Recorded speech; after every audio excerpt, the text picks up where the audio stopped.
attempt to empower the disabled. The second is the ability to do it through the rise of non-governmental organizations.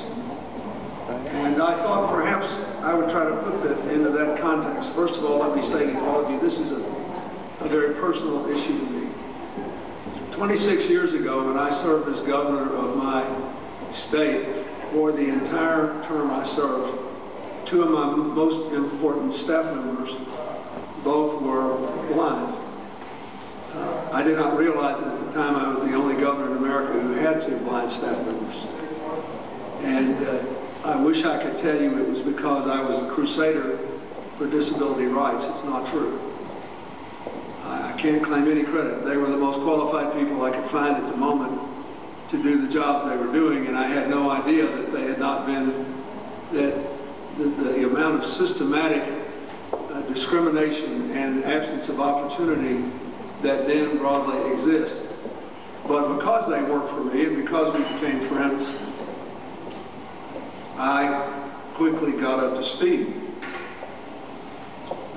Then when I became president in 1993, I had an amazing experience. The ABC National News Network and their major news correspondent, the late Peter Jennings, called and asked me if I would do a town hall meeting on television only with children.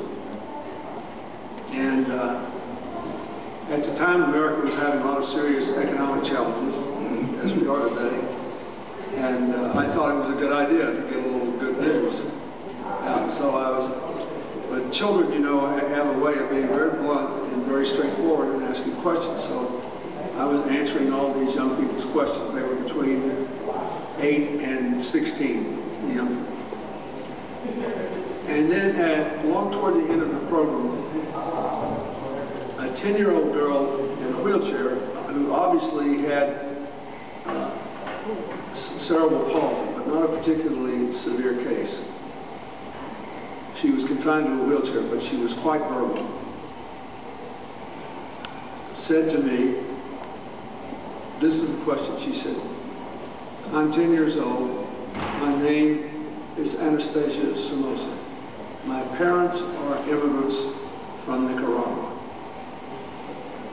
They are good citizens. They do everything they're supposed to do. They're working hard to raise me and my brother and my twin sister, Alba. My twin sister also has cerebral palsy, but her case is more severe than mine. She sits in a wheelchair as I do, but she needs more support, and she can't speak, so she has to use a computer table on her wheelchair to speak electronically. And then she looked at me and she said, now the law of the United States says that every child is entitled to be educated in the least restrictive environment. My sister is my twin. She is as smart as I am, but no one lets her go to school with me. So my question to you is, will you get my sister in my school?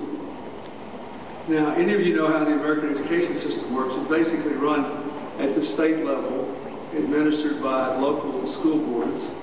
The federal money, the national money we give to the schools is largely to overcome the poverty of school districts and to help educate children with disabilities. But the young woman was so compelling, I said yes.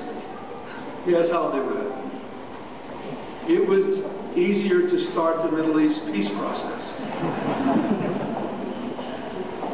than to get this child in school. It took me a year and a half. I had the entire domestic policy staff of the White House working on it.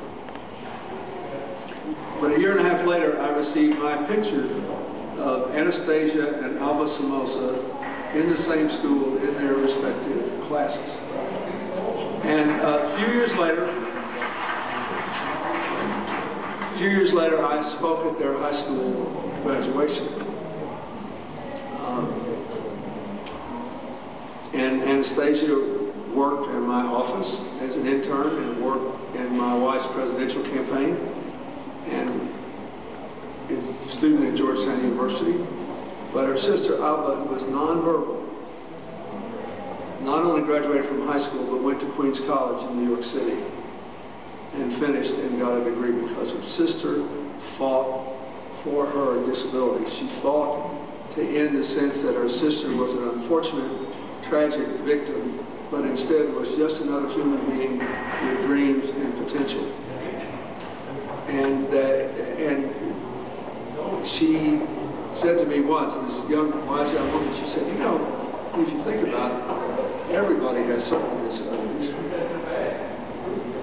We all have emotional defects, intellectual limitations, physical limitations, and these categories are completely artificial. Fascinating thing. And I got all wrapped up with the Somoza family, but they had a lot to do with it. Then one of my best friends today, the man I went to college with, is a dual citizen of the United States and the Dominican Republic. He and his wife have 5 beautiful children. One of them, their oldest son, was paralyzed from the waist down in an accident a few years ago. He's done several marathons in his wheelchair. And he and his sister started a foundation called the Walkabout Foundation to try to help people with paralytic conditions. And just last year, he crossed the Alps as part of a 1,000-kilometer trip to raise money for the foundation.